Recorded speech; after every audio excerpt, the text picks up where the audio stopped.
warahmatullahi wabarakatuh. Alhamdulillahirabbil alamin. Assalatu wassalamu ala asyrafil anbiya'i wal mursalin wa ala alihi wa sahbihi rasulillahi ajmain. Asyhadu an la ilaha illallah wa asyhadu anna Muhammadan abduhu wa rasuluh la nabiyya ba'da amma ba'd. Puji beserta syukur tidak lupa kita ucapkan kehadiran Allah Subhanahu wa taala yang telah melimpahkan rahmat dan karunia-Nya kepada kita bersama, sehingga pada sore hari ini kita masih diberi kesempatan dan kesehatan untuk dapat berkumpul di ruangan kita ini. Selanjutnya, selawat merakaikan salam, tidak lupa pula kita kirimkan buat Nabi besar kita, yakni Nabi Muhammad sallallahu alaihi wasallam. Allahumma shalli ala Muhammad wa ala ali Muhammad. Yang terhormat Bapak Kepala Sekolah, yang terhormat Bapak dan Ibu Majelis Guru, dan yang teristimewa buat Bapak CGP kita angkatan 9. Kemudian untuk mempersingkat waktu, masuk saja kita ke acara pada sore ini. Yang pertama, nyanyi Indonesia Raya yang akan dipimpin oleh Ibu Maksi Lestari. Hadirin dimohon berdiri.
Bangsaku, rakyatku semuanya,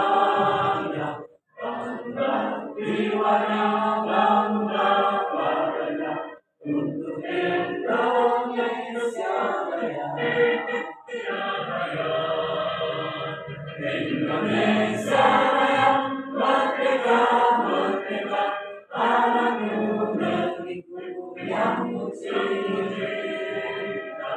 Indonesia Raya, merdeka, merdeka, hiduplah Indonesia Raya. Indonesia Raya, merdeka, merdeka, tanahku, negeriku yang kucinta. Indonesia Raya, merdeka, merdeka, hiduplah Indonesia Raya.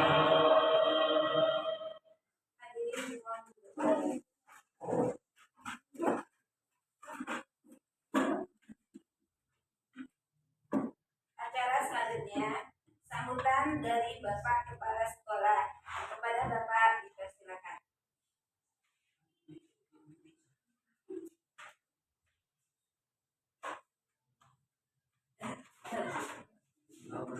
Assalamualaikum warahmatullahi wabarakatuh.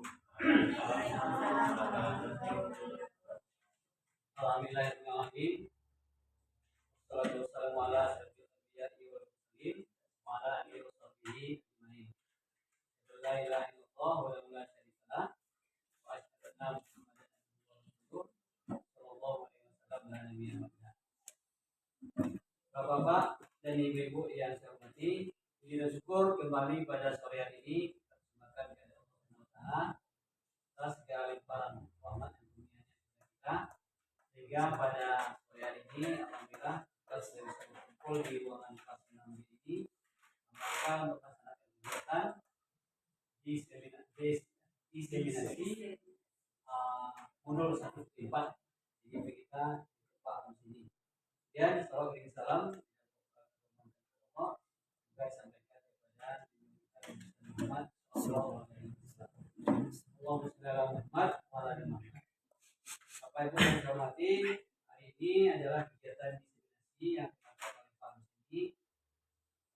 Atas pemahamannya mengikuti kegiatan CGP sama sekali untuk modul 4. Jadi untuk itu nanti pada semuanya mari kita ikuti yang dipaparkan oleh dalam dan sekaligus nanti menambah referensi kita untuk pelaksanaan kegiatan kerja di sekolah.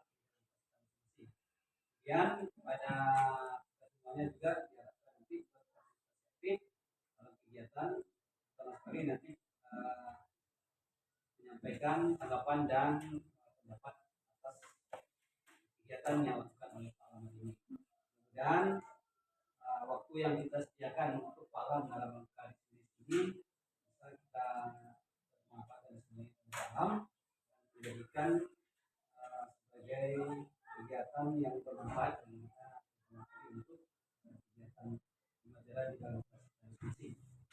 Mungkin itu saja yang perlu saya sampaikan pada Pak Alam. Dipersilakan untuk sesuai dengan apa yang telah diikuti dalam kegiatan PGP. Terima kasih banyak. Untuk saya, Assalamualaikum warahmatullahi wabarakatuh.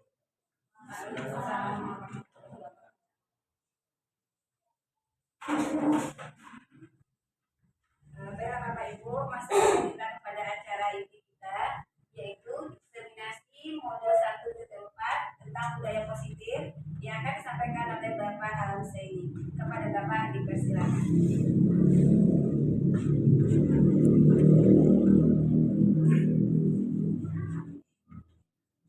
Bismillahirrahmanirrahim. Assalamualaikum warahmatullahi wabarakatuh. Waalaikumsalam warahmatullahi wabarakatuh.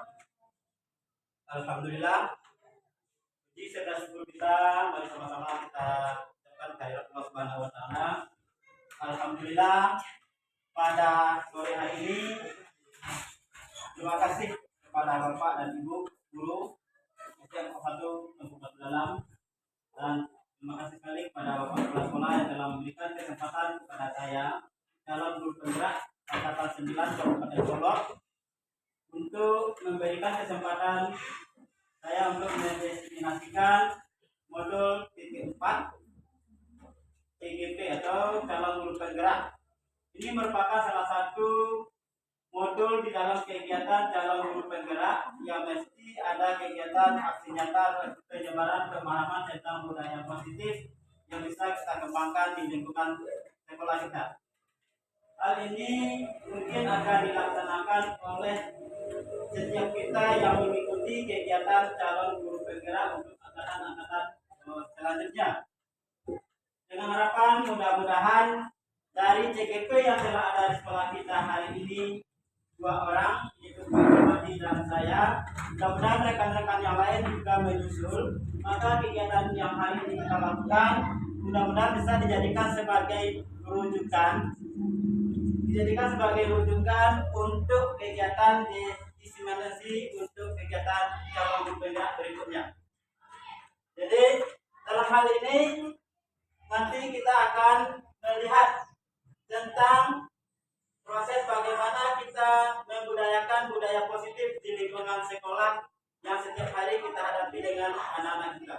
Kita lihat di mana tujuan dari sebuah pendidikan itu menurut Ki Hajar Dewantara adalah untuk menuntun segala kekuatan kodrat yang ada pada anak-anak agar mereka sebagai manusia dan anggota masyarakat dapat mencapai keselamatan dan kebahagiaan yang setinggi-tingginya, baik sebagai manusia maupun sebagai anggota masyarakat.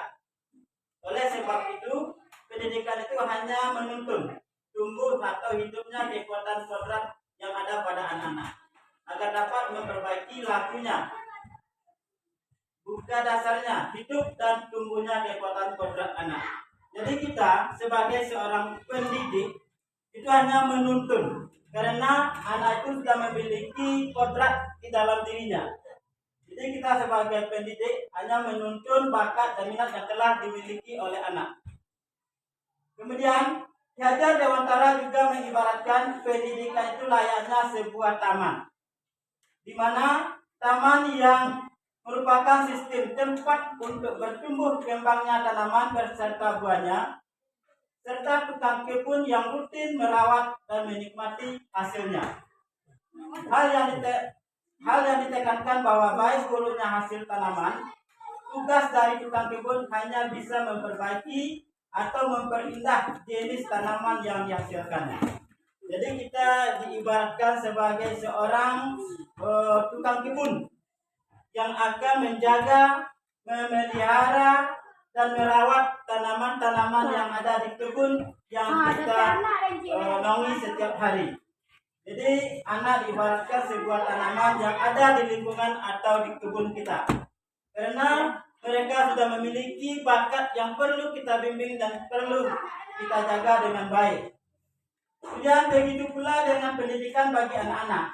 Ibarat petani, kita sebagai guru menyebarkan benih atau bibit-bibit, misalnya padi. Tidak bisa memaksakan tanaman padi menjadi tanaman lainnya. Hal tersebut juga dimaksudkan kepada anak-anak yang sudah mempunyai minat dan bakatnya masing-masing. Tidak bisa dipaksa untuk menjadi apapun yang diinginkan oleh guru atau orang tua untuk tujuan tertentu. Dalam hal ini kita pahami, kita tidak bisa memaksa anak sesuai dengan kemauan dan keinginan kita, karena siswa atau peserta didik itu sudah tumbuh sesuai dengan kodratnya. Kita hanya seperti yang disampaikan pada penyampaian sebelumnya, kita hanya menuntun, membimbing sesuai dengan kodrat dan bakat yang telah dimiliki oleh anak-anak tadi. Kemudian kalau kita lihat konsep Merdeka Belajar ala Bapak Mendikbud Nadiem Makarim saat ini adalah konsep yang diajarkan oleh Ki Hajar Dewantara, di mana mengajarkan kita agar menjadi pribadi yang percaya diri dan berani, dengan mencurahkan segala kreativitas dan inovasi sebagai individu maupun bagian dari kelompok. Karena sejatinya pendidikan bukan ajak untuk berkompetisi, tetapi sebagai wadah berkolaborasi untuk kemajuan atas kualitas pendidikan sekolah, bangsa, dan negara. Jadi dalam hal ini Menteri Pendidikan telah mengembalikan kembali pemahaman yang telah diajarkan oleh Bapak Pendidikan kita, itu Bapak Ki Hajar Dewantara. Kemudian hal tersebut menjadi tantangan bagi kita sebagai seorang pendidik, khususnya bagi kita guru dan orang tua, agar mendukung dan memberikan semangat kepada anak-anak dalam menentukan pilihannya. Dalam hal ini mungkin ada beberapa ilustrasi yang bisa Bapak Ibu jawab. Yang pertama, apakah Bapak atau Ibu setuju bila pemberian hukuman dapat mendisiplinkan siswa? Apakah hukuman yang kita berikan kepada anak-anak kita itu merupakan satu hal yang bisa mendisiplinkan anak-anak kita? Mungkin di sini ada beragam ya atau tidak, ya. Tentu kita melihat, dipandang dari tujuan yang kita lakukan. Kemudian pemberian hadiah, apakah dapat meningkatkan prestasi siswa kita? Bisa ya? Bisa tidak? Kemudian apakah guru harus mampu memberikan solusi untuk setiap siswa yang bermasalah? Jadi apakah yang dikatakan dengan budaya positif itu? Kalau kita lihat dari ini, budaya positif di sekolah yaitu nilai dan kebiasaan di sekolah yang berpihak pada murid agar mereka dapat berkembang menjadi pribadi yang kritis, penuh hormat, dan bertanggung jawab sesuai dengan profil belajar Pancasila. Seperti yang diutarakan tadi, ada membuang sampah pada tempatnya, dan adalah salah satu bentuk tanggung jawab. Kemudian bersalaman dengan menerapkan 5S adalah dengan penuh hormat. Kemudian menjadi pribadi yang kritis, mampu menyampaikan hal-hal yang mungkin terbesit di dalam hati mereka sesuai dengan hal-hal yang baik, disiplin diri terhadap lingkungan. Nah, kemudian dalam hal ini tentu kita harus memahami budaya positif itu sesuai dengan nilai-nilai pelajaran Pancasila.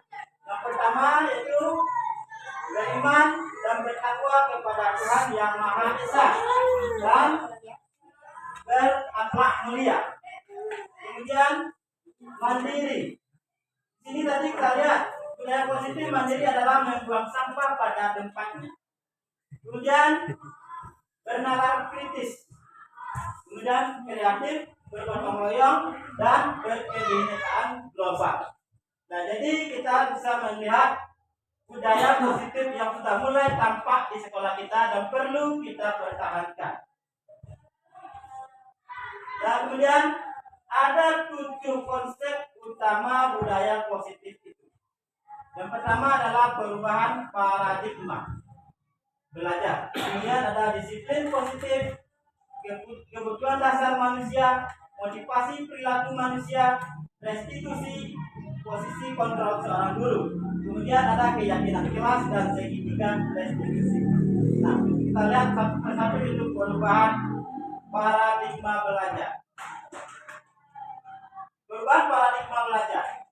Di dalam membangun budaya positif, sekolah itu dapat menyediakan lingkungan yang positif. Tentunya dimulai dari lingkungan dulu. Ya, dimulai dari lingkungan. Pertama adalah pribadi kita yang sebagai pendidik atau sebagai guru yang dijadikan sebagai among bagi siswa kita untuk memberikan contoh atau panutan terhadap budaya positif yang akan dipahami oleh siswa kita. Jadi dalam hal ini pertama adalah dalam membangun budaya positif, sekolah dapat menyediakan lingkungan yang positif. Itu dimulai dari kita sebagai seorang guru. Bisa saja contohnya budaya bersalaman merupakan salah satu bentuk budaya positif yang perlu diterapkan. Biasanya kita menunggu siswa yang menyalami kita.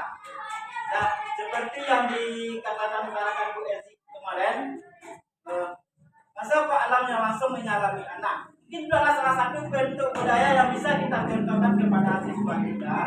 Kita mulai dulu dari diri kita supaya hal yang kita terapkan bisa dilakukan oleh anak-anak kita. Kemudian yang kedua itu disiplin sangat berkaitan erat dengan kontrol terhadap siswa kita. Jadi disiplin itu bisa memberikan kontrol jiwa terhadap anak-anak kita atau siswa kita supaya mereka selalu berperilaku positif di lingkungan dan di mana saja dia berada. Kemudian ini adalah sebuah permainan, coba lakukan untuk kita bersama. Nah, Anda dan teman Anda akan melakukan kegiatan coba lakukan. Tugas kita masing-masing adalah Anda adalah mengepalkan salah satu tangan Anda. Coba, kemudian coba Anda bayangkan apa yang Anda simpan di dalam genggaman Anda tersebut.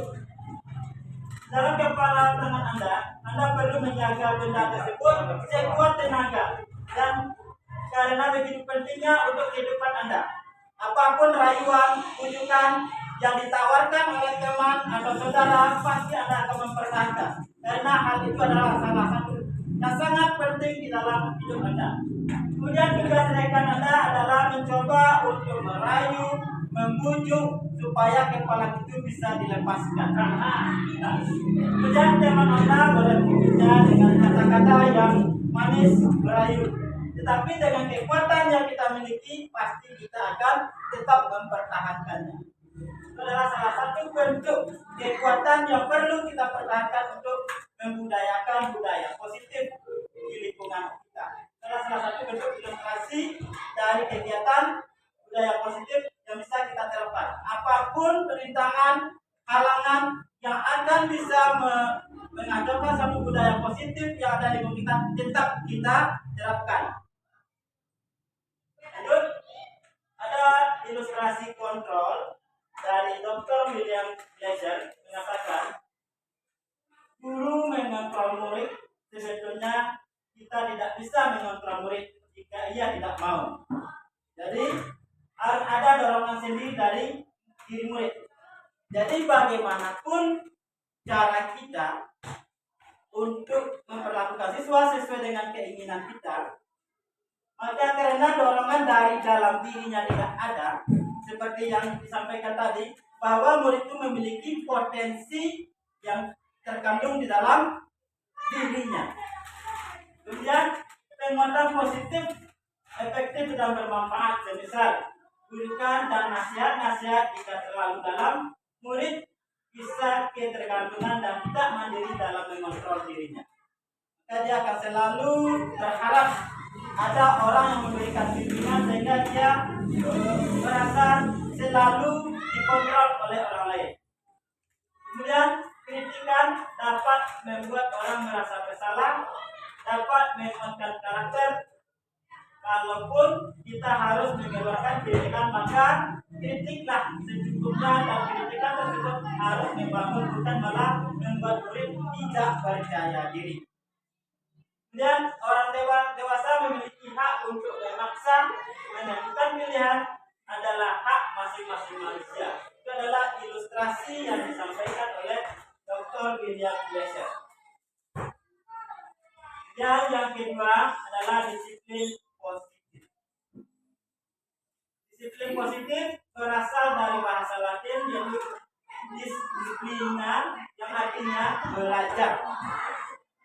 Disiplin diri membuat orang menggali potensinya menuju sebuah tujuan apa yang dia hargai. Kemudian, namun dalam budaya kita, makna kata disiplin telah menjadi sesuatu yang dilakukan kepada orang lain untuk mendapatkan kepatuhan. Kecenderungan umum adalah menghubungkan kata disiplin dengan ketidaknyamanan, bukan dengan apa yang kita hargai atau mencapai suatu tujuan yang mulia.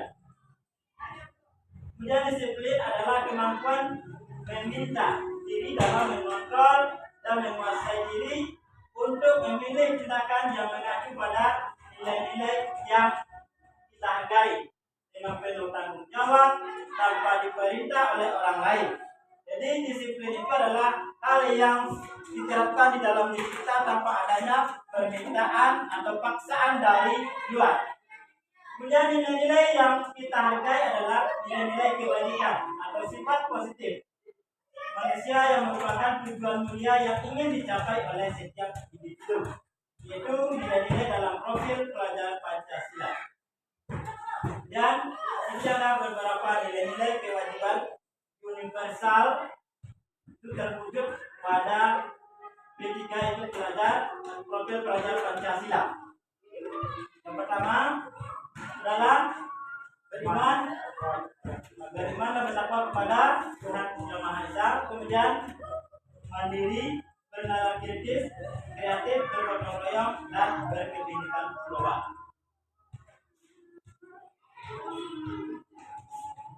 Kemudian yang ketiga adalah kebutuhan dasar manusia. Nah, di sini ada beberapa kebutuhan dasar manusia. Realitas atau kebutuhan setiap orang itu berbeda. Kita berusaha untuk memahami pandangan lain tentang dunia. Setiap orang memiliki gambaran yang berbeda. Jadi pribadi kita, masing-masing kita itu memiliki pandangan yang berbeda tentang kebutuhan dasar kita atau kebutuhan dasar manusia. Kita lihat contoh, ini adalah sebuah kasus. Dalam hal ini industri kelas 6. sedang bingung menghadapi pula salah satu siswanya di kelas yang bernama Rafa. Beberapa siswa datang dan mengatakan Rafa yang seringkali meminta bekal makan siang mereka dengan paksa. Jika Anda menghadapi situasi seperti itu, Sri, apakah yang akan Anda lakukan? Menurut Anda kira-kira apa alasan Rafa melakukan hal itu? Lihat, di sini ada 5 kebutuhan dasar manusia. Yang pertama adalah bertahan hidup. Rafa melakukan hal tersebut, meminta bekal temannya, karena Rafa lapar dan orang tuanya tidak membawakan bekal makanan. Kemudian dia meminta kepada temannya. Jadi kebutuhan dasar manusia yang perlu dia penuhi itu adalah kebutuhan dasar tentang bertahan hidup atau survival. Jadi apapun akan dia lakukan untuk mempertahankan kehidupannya. Kemudian yang kedua, teman Rafa jadi prihatin atau jadi perhatian kepada Rafa. Itu adalah salah satu bentuk kebutuhan dasar manusia, itu biologi, yaitu cinta, kasih dan sayang antar sesama. Karena teman Rafa kasihan melihat dia tidak makan atau kelaparan karena dia bertanya tidak diantarkan oleh orang tuanya, sehingga timbul rasa cinta dan kasih sayang dari teman-temannya. Itu adalah kebutuhan dasar manusia, bagaimana inginnya rasa kasih sayang dan dicintai. Kemudian yang ketiga adalah Rafa merasa hebat karena dia itu bisa merampas, meminta dan temannya tidak memberikan balasan, tidak melawan apa yang dia inginkan. Jadi dia merasa hebat, merasa kuat, sehingga itu adalah kebutuhan manusia, power atau kekuasaan. Dia merasa berkuasa terhadap teman-temannya. Kemudian kebutuhan yang keempat itu Rafa merasa bosan dengan bekal yang dibawakan orang tuanya, sehingga dia itu ingin mendapatkan hal yang lain. Jadi kebutuhannya adalah freedom atau kebebasan. Ia ingin mencoba makanan atau bekal dari teman-temannya, ingin merasakan karena dia merasa bosan dengan bekal yang diberikan oleh orang tuanya. Kemudian yang kelima, Rafa hanya iseng, ingin melihat wajah temannya kesal. Itu adalah salah satu bentuk kebutuhan dasar manusia, adalah fun atau kesenangan. Jadi ada 5 kebutuhan dasar manusia yang ada di dalam diri kita masing-masing.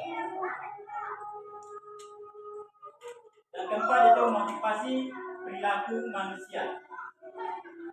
Kita lihat di sini ada motivasi eksternal. Apa saja yang dikatakan dengan motivasi eksternal? Motivasi eksternal adalah satu, untuk menghindari ketidaknyamanan atau hukuman. Apa yang akan terjadi apabila saya tidak melakukannya? Jadi motivasi itu adalah motivasi yang terbesit dari luar diri kita. Kita merasa ada resiko kalau sesuatu itu kita tidak lakukan, maka akan timbul sebuah resiko terhadap diri kita. Kemudian yang kedua, untuk mendapatkan imbalan dari orang lain. Jadi kita melakukan itu karena mengharapkan sebuah imbalan. Apa yang akan saya dapatkan apabila saya melakukannya? Jadi kalau hal ini adalah motivasi eksternal yang kita utamakan dalam diri kita, maka hal yang kita lakukan itu selalu berharap sesuatu yang bisa memberikan keuntungan buat diri kita. Kemudian ada motivasi internal. Itu motivasi internal yang tujuannya adalah untuk mendisiplinkan diri. Yang pertama, untuk menghargai diri sendiri. Nah, apabila kita melakukan ini, berarti kita sudah bisa memberikan hal yang terbaik buat kita. Jadi dalam hal ini, dari motivasi perilaku manusia, ada 3 motivasi perilaku manusia yang dicontohkan di sini. Yang pertama adalah untuk menghindari ketidaknyamanan. Berarti berarti adalah sesuatu yang harus kita lakukan karena ingin mencari senang. Yang kedua, kita lakukan karena ingin mendapatkan imbalan atau penghargaan dari pihak lain. Sehingga itu adalah merupakan sebuah, apabila ini yang kita lakukan, yang dua yang kita lakukan, itu dilakukan dengan cara keterpaksaan. Karena kita mengharapkan sesuatu. Kemudian ilustrasi yang ketiga yang kita lakukan, keyakinan kilas itu bersifat lebih abstrak daripada sebuah peraturan yang lebih rinci dan konkret. Jadi keyakinan kelas itu lebih nyata, bisa dilaksanakan oleh siswa. Karena yang membuat keyakinan kelas itu bersumber dari kesepakatan kelas antara warga kelas kita. Kemudian keyakinan kelas itu berupa pernyataan universal dari siswa kita. Dan pernyataan keyakinan kelas itu dalam bentuk nilai-nilai yang positif. Bila dibandingkan dengan sebuah peraturan, kadang-kadang kalau kita buat ada istilahnya ada konsekuensi yang harus dia lakukan atau dia alami apabila dia melanggar peraturan tersebut. Jadi ada resiko. Kalau peraturan itu ada resiko yang mesti dia terima kalau dia melanggar sebuah peraturan. Tapi kalau sebuah keyakinan adalah hal yang harus dilakukan karena itu merupakan sebuah keyakinan yang mesti mereka lakukan laksanakan. Kemudian keyakinan kelas hendaknya tidak terlalu banyak sehingga mudah diingat dan dipahami oleh siswa. Kemudian keyakinan kelas sebaiknya sesuatu yang dapat diterapkan di lingkungan tersebut. Kemudian semua warga kelas ikut berkontribusi dalam pembuatan keyakinan kelas lewat kegiatan curah pendapat. Kemudian bersedia meninjau kembali keyakinan kelas dari waktu ke waktu, bisa saja berubah. Nah, ketujuh, segitiga restitusi. Proses segitiga restitusi merupakan sebuah proses untuk menciptakan kondisi bagi murid untuk memperbaiki kesalahan sehingga mereka bisa kembali pada kelompok mereka dengan karakter yang kuat melalui restitusi guru. Melalui restitusi guru, mereka dapat yang pertama dapat membantu murid menjadi lebih memiliki tujuan, disiplin positif, serta memulihkan dirinya setelah berbuat salah. Dan yang kedua, membantu murid untuk jujur pada diri sendiri dan mengevaluasi dampak dari kesalahan yang dilakukan. Kemudian memberikan penawaran bukan sebuah paksaan. Itu adalah salah satu tujuan dari segitiga restitusi. Kemudian kita lihat untuk segitiga restitusi, pertama yang kita lakukan adalah memvalidasi tindakan terhadap kesalahan yang dilakukan oleh siswa. Kemudian menstabilkan identitas, kemudian menanyakan kembali keyakinan mereka. Menstabilkan identitas. Hal apa yang perlu kita lakukan di dalam menstabilkan identitas? Pertama adalah berbuat salah itu tidak apa-apa. Ini misalnya satu kata-kata pengantar yang bisa kita gunakan untuk kegiatan segitiga restitusi dalam menstabilkan identitas kepada siswa kita. Berbuat salah tidak apa-apa. Tidak ada manusia yang sempurna. Saya juga pernah melakukan kesalahan seperti itu. Kita bisa menyelesaikan ini. Bapak atau Ibu tidak tertarik mencari siapa yang salah, tapi Bapak ingin mencari solusi dari permasalahan ini. Kamu berhak merasa begitu. Ini adalah pilihan-pilihan kalimat yang bisa kita gunakan untuk menstabilkan identitas terhadap siswa yang melakukan sebuah kesalahan. Kemudian di dalam tindakan validasi yang perlu kita lakukan, pertama ada beberapa kalimat. Kamu pasti punya alasan mengapa kamu melakukan hal ini. Kita menanyakan alasan siswa kenapa bertindak seperti yang terjadi. demikian, kamu patut berbangga pada dirimu sendiri karena kamu telah melindungi sesuatu yang penting buat kamu. Ini adalah bentuk pilihan-pilihan kata di dalam kita memvalidasi sebuah tindakan yang dilakukan oleh siswa. Kemudian menanyakan keyakinan yang dia abaikan atau keyakinan yang dia lalaikan. Ada beberapa bentuk pertanyaan yang mungkin bisa kita gunakan. Apa yang kita percaya sebagai kelas? Apa nilai universal atau umum yang telah kita sepakati? Ini ditanyakan kepada siswa kita sehingga dia bisa mengevaluasi hal mana yang dia lalaikan, sehingga dia kembali membuat sebuah keyakinan baru atau bertindak sesuai dengan keyakinan yang telah dia abaikan tersebut.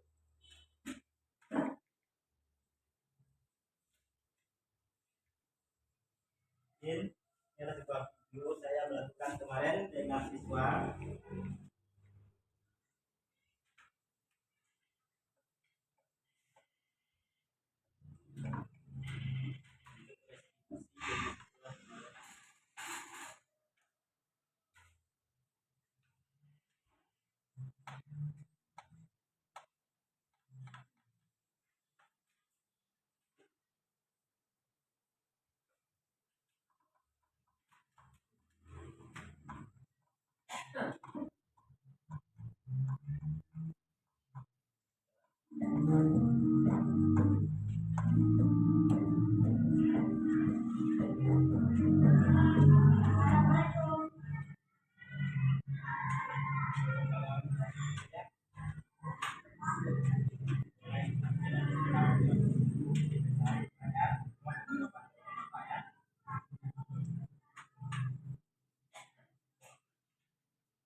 Menstatuskan identitas.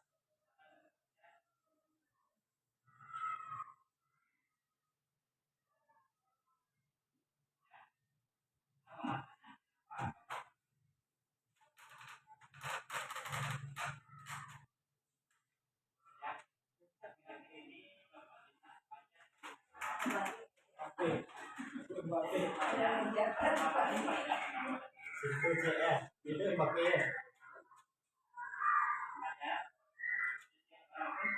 Ini validasi tindakan ya.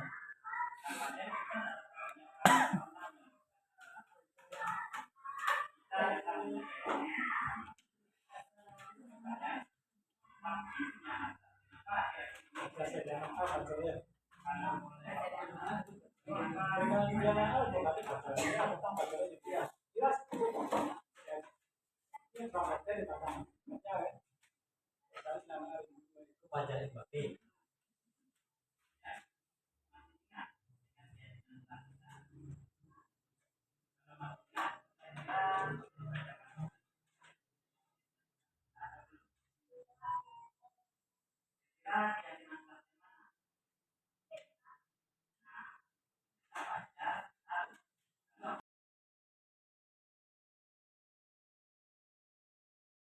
Lakukan itu adalah memang sebuah kesadaran dari dalam diri kita sehingga akan terwujudnya namanya disiplin positif atau tujuan disiplin positif di dalam diri kita. Dan ada motivasi perilaku manusia. Ada beberapa identitas. Pertama ada identitas gagal, ada identitas sukses. Identitas gagal itu ada hukuman. Karena sesuatu yang menyakitkan harus terjadi. Kemudian ada konsekuensinya Pak.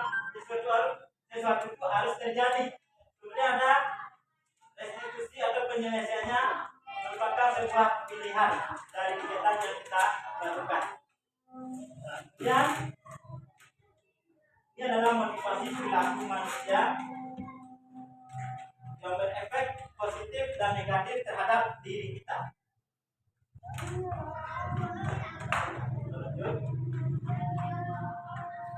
Berdasarkan bagian di atas, dapat kita simpulkan bahwa hukuman bersifat satu arah, tidak terencana, bisa berupa hukuman fisik psikis, dan kata-kata kasar.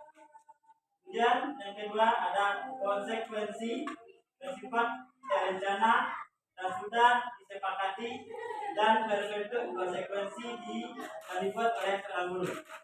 Restitusi merupakan proses menciptakan kondisi bagi siswa untuk memperbaiki kesalahan mereka sehingga mereka bisa kembali ke kelompok mereka dengan karakter yang lebih kuat. Nah sekarang ada beberapa bentuk restitusi posisi kontrol diri terhadap siswa kita. Nah, sekarang Bapak Ibu, coba Bapak Ibu lihat di sini ada 5 posisi kontrol. Yang pertama adalah penghukum, membuat merasa bersalah, sebagai teman, sebagai pemantau, sebagai manajer. Nah, sekarang dari yang 5 ini di posisi manakah Bapak Ibu? Ya, di posisi manakah Bapak Ibu? Bapak Ibu simpan di dalam pikiran Bapak Ibu. Sekarang posisi Bapak Ibu di posisi yang mana? Nah, setelah kita memperhatikan beberapa video, kemudian baru kita sadar posisi kita itu bagaimana. Apakah memang tepat posisi kita seperti itu atau tidak? Jadi sekarang bisa kita pahami posisi saya di mana sekarang. Jadi masing-masing Pak Ibu terseluk ya cukup ya kasipan di mana posisi kita sekarang.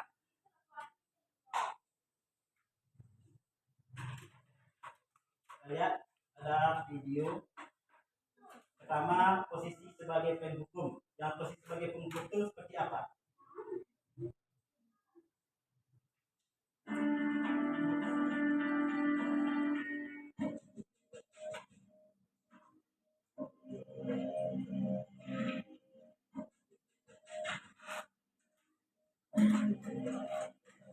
Naren, sini kamu. Selamat pagi, Bu. Selalu terlambat. Kamu deh, pasti terlambat. Maaf, Bu. Saya Apa? Apa coba? Alasan kamu apa lagi? Kapan sih kamu tidak terlambat? Malas sekali ya kamu jadi anak. saya Dasar pemalas. Gak kapok-kapok sih kamu. Sudah berapa kali terlambat? Sana, kamu keliling lapangan basket 2 kali. kenapa saya harus keliling lapangan basket, Bu? Kenapa? Kamu melawan ibu. Berani-beraninya jawab. Sudah terlambat, masih berani jawab pula. Sekarang, keliling lapangan basket 5 kali sekalian. Biar kapok. Cepat. Pergi sana ke lapangan basket. Nah, posisi yang kedua, posisi membuat merasa bersalah.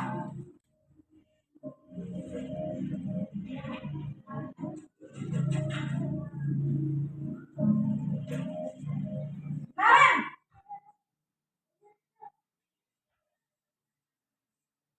Selamat pagi, Bu. Naren. Kamu kenapa terlambat lagi, nak? Ya Tuhan, Naren. Kamu senang ya bikin ibu susah ya?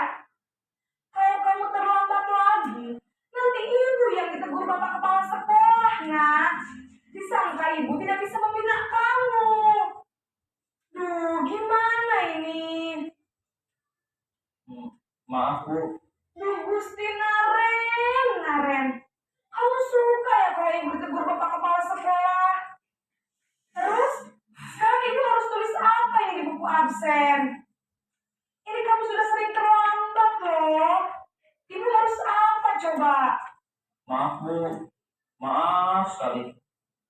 Ya sudah, lain kali jangan bikin ibu susah lagi ya nak ya. Ibu tidak akan kuat lagi kalau kamu begini terus.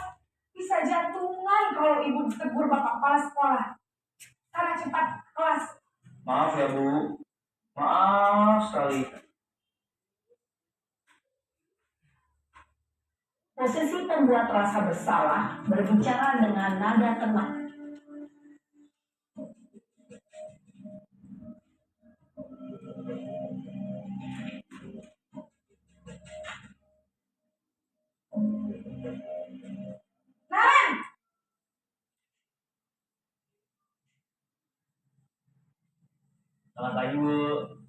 Wah, sudah jam berapa ini, Nak?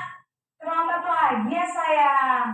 Iya Bu, habis ibu saya lupa bangunkan saya Bu. Kamu malah menyalahkan ibu kamu. Kamu bukannya anak yang larinya paling kencang. Kok terlambat sih? Iya Bu, saya memang terlambat banget tadi. Jadi biarpun saya lari kencang, tetap gak kekejar Bu. Ya sudah sana. Nanti lain kali larinya lebih kencang lagi ya. Biar gak terlambat lagi. Bikin seneng ibu. Demi ibu. Bisa kan? Bisa lah Bu. Ya sudah sana masuk kelas. Ibu beresin urusan absen kamu. Kamu ini ada-ada saja.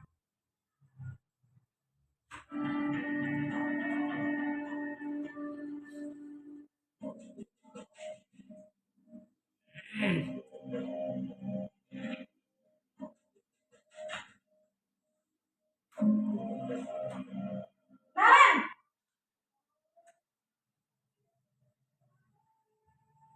Selamat pagi Bu. Naren, apa peraturan sekolah kita tentang jam berapa kita harus masuk sekolah, nak? Kita harus di sekolah jam 7 Bu. Iya, betul. Sekarang sudah jam 7.20. Naren sudah tahu konsekuensinya jika terlambat hadir. Paham Bu, saya harus tinggal kelas pas jam istirahat selama 20 menit. Iya, benar. Konsekuensinya demikian. Jadi nanti jam 9.30, pas istirahat, kamu harus tinggal di kelas, kerjakan tugas tambahan untuk ketertinggalan kamu, ya? Baik Bu.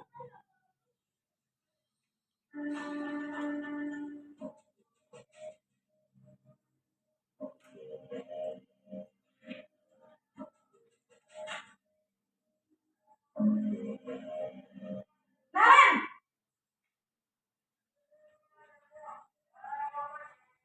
Selamat pagi Bu. Selamat pagi, Naren. Maaf Bu, saya terlambat. Iya, sekolah masuknya jam 7, sekarang sudah jam 7.20. Jadi sekarang bagaimana ini, Naren? Maaf Bu, saya lupa setel alarm saya semalam. Baiklah, menurut kamu, keyakinan sekolah yang mana yang perlu kamu tingkatkan? Menghargai diri sendiri dan orang lain mungkin ya Bu. Setuju. Jadi, apakah Naren meyakini prinsip saling menghormati tersebut? Iya Bu, saya meyakininya.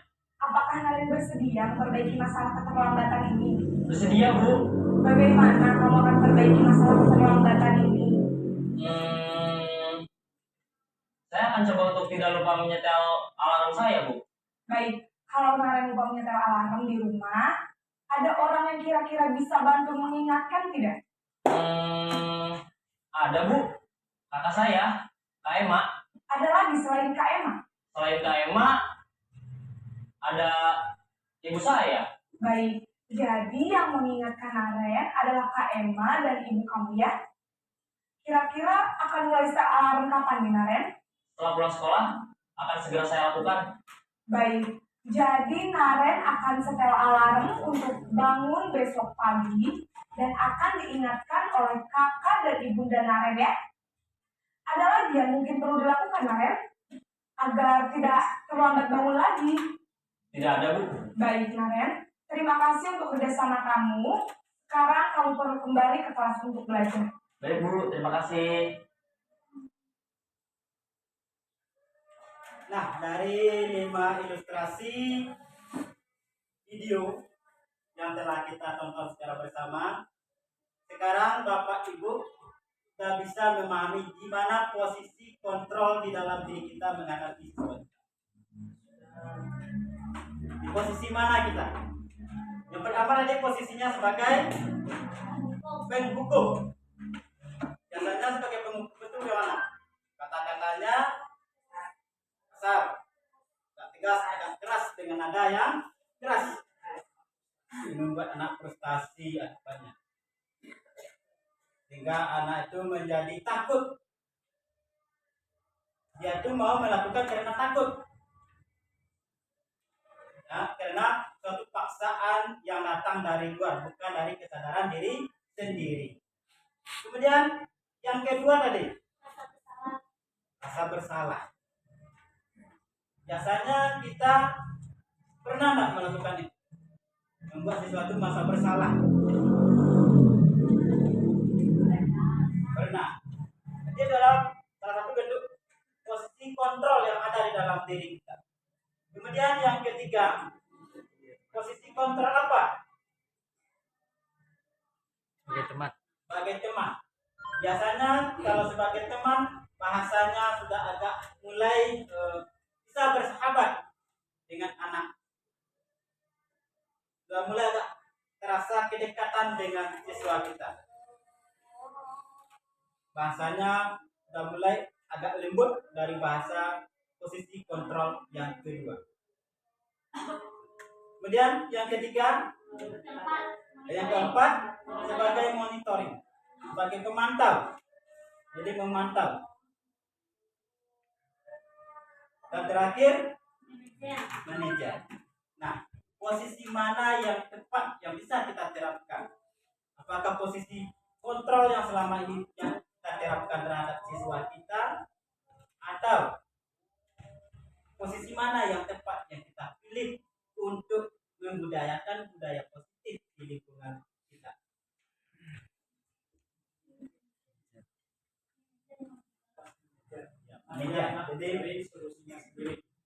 Jadi terjadi permasalahan, kita cari solusi kerjasama dengan siswa itu dengan cara pertama restriksi posisi kontrol tadi. Kita lihat ada sebagai penghukum, membuat rasa bersalah, sebagai teman, pemantau, dan manajer. Jadi posisi yang perlu kita terapkan di sini adalah sebagai manajer, akan membangun sebuah kesepakatan yang bersumber dari siswa kita. Kita lihat posisi kontrol.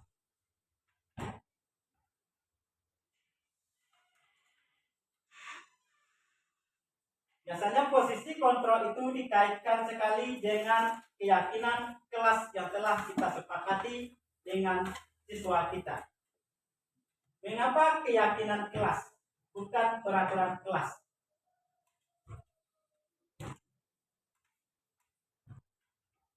Kenapa harus keyakinan kelas? Mengapa bukan peraturan kelas? Kalau peraturan merupakan sebuah keharusan yang harus dilakukan. Kalau keyakinan merupakan sesuatu yang keluar dari dirinya dan dia laksanakan dengan penuh kesadaran. Sesuai dengan kesepakatan secara bersama. Kemudian keyakinan kelas itu adalah nilai-nilai kebajikan atau prinsip-prinsip universal yang disepakati secara bersama, secara universal atau secara umum, terlepas dari perbedaan agama, suku, negara, dan bahasa. Kemudian menurut Gosen 1998,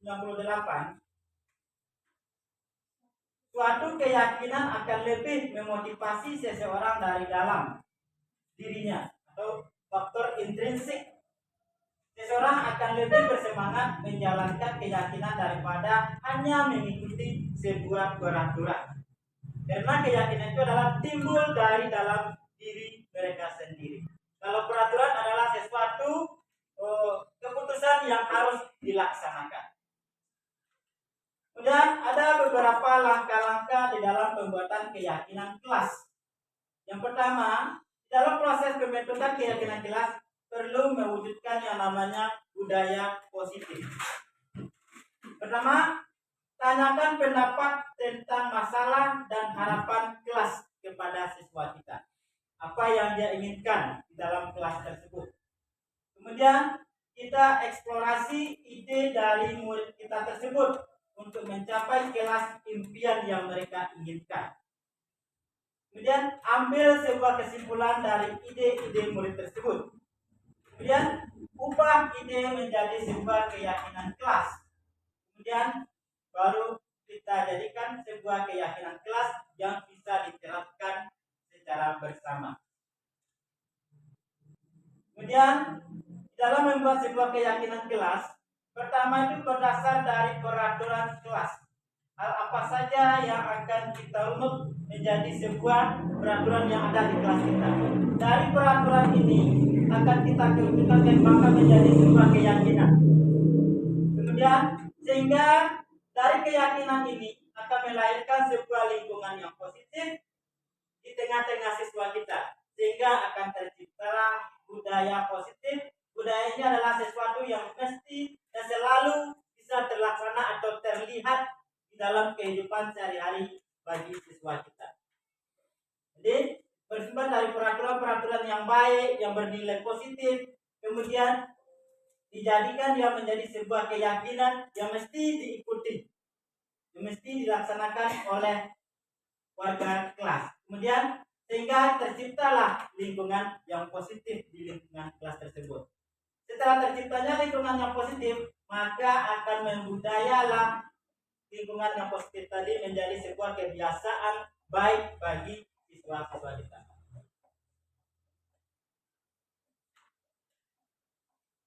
Kemudian ini contoh sebuah ilustrasi hasil kesepakatan keyakinan kelas. Pertama adalah bertanggung jawab mengerjakan tugas tiga, bersikap jujur, kemudian bersikap tenang saat pelajaran berlangsung, kemudian bersikap sopan dan menghormati guru, saling tolong menolong, sehingga hidup rukun dengan teman. Ini hasil keyakinan kelas. Hasil keyakinan kelas ini akan menjadi sebuah budaya positif bagi siswa kita. Jadi yang budaya positif tadi dikatakan adalah sesuatu yang bisa terlaksana selalu oleh siswa kita. Misalnya apa? Siswa kita akan selalu bertanggung jawab terhadap apa yang dia kerjakan. Jadi nilai positif yang ada di sini adalah bertanggung jawab. Jadi budaya positifnya adalah bertanggung jawab terhadap tugas yang dia laksanakan. Kemudian ada sikap jujur. Ini adalah salah satu bentuk budaya positif. Kemudian bersikap tenang. Kemudian hormati Bapak Kepala Sekolah dan Bapak Ibu Majelis Guru SDN 01 Kampung Patularan yang sangat teristimewa, yang luar biasa, Bapak Guru hebat, Bapak Alam Seini CBT Angkatan 9 yang mencoba diseminasi tentang pemahaman beliau pada modul 1.4 tentang budaya positif. Berdasarkan paparan yang beliau sampaikan tadi, kita cukup mengapresiasi sekali dan banyak pengalaman dari apa yang beliau diseminasi tadi. Jadi kita bisa merenung kembali berdasarkan apa yang beliau sampaikan, karena di sana ada budaya positif itu yang mengandung unsur diantaranya ada paradigma belajar, posisi kontrol guru, kemudian restitusi segitiga, kemudian ada keyakinan kelas, dan kesemuanya itunya tentu menambah pemahaman kita pada kegiatan diseminasi ini. Kemudian kita menyadari dengan beberapa video yang beliau tayangkan tadi, sampai di mana kita baru, posisi di mana kita baru. Jadi kita bisa merenung apa yang kita lakukan selama ini.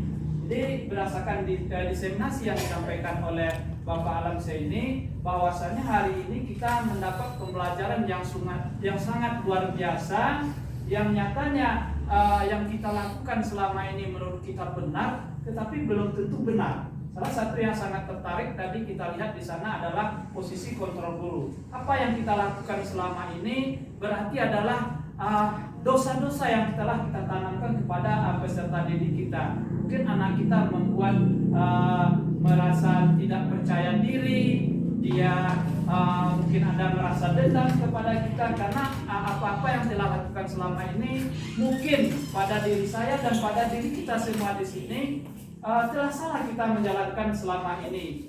Itu dari segi posisi kontrol guru yang kita lihatkan tayangan-tayangan yang sampaikan diseminasikan oleh Pak Alam ini. Kedepan kita akan bersama-sama memahami dan melakukan bagaimana penerapan budaya positif di sekolah kita. Tentu kita mulai dulu dari diri kita, diri siswa kita, lingkungan kelas kita, baru akan secara menyeluruh di tingkat sekolah kita.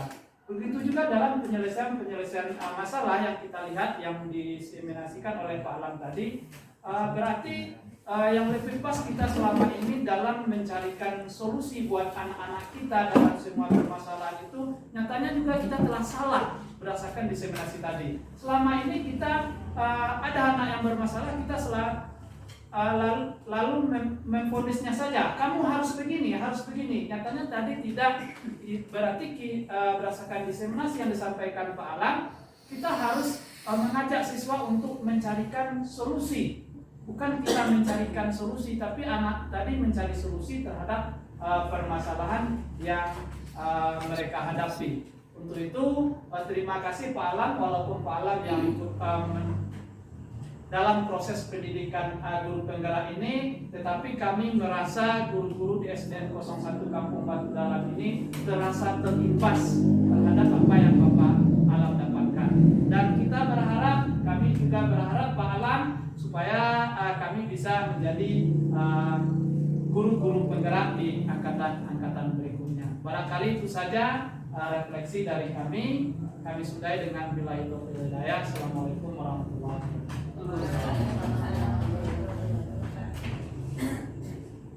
Nah, terima kasih kepada Pak Julmadi yang telah menyampaikan refleksi dari kegiatan kita pada hari ini.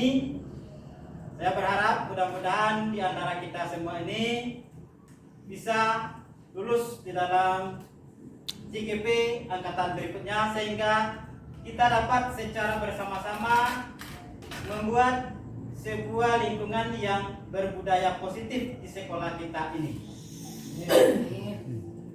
Mungkin sekian saja untuk kegiatan kita pada pertemuan kali ini. Terlebih terkurang dari saya mohon maaf. Wabillahi taufiq wal hidayah. Assalamualaikum warahmatullahi wabarakatuh. Waalaikumsalam.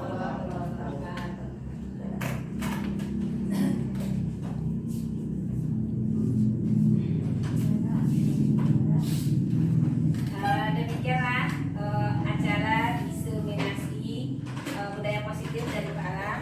Semoga apa yang disampaikan oleh Pak Alam tadi ada manfaatnya bagi kita semua dan menjadi salah satu motivasi bagi kita untuk mengikuti CGP angkatan 11. Saya sebagai protokol, kalau ada salah saya mohon maaf. Saya sudahi dengan assalamualaikum warahmatullahi wabarakatuh.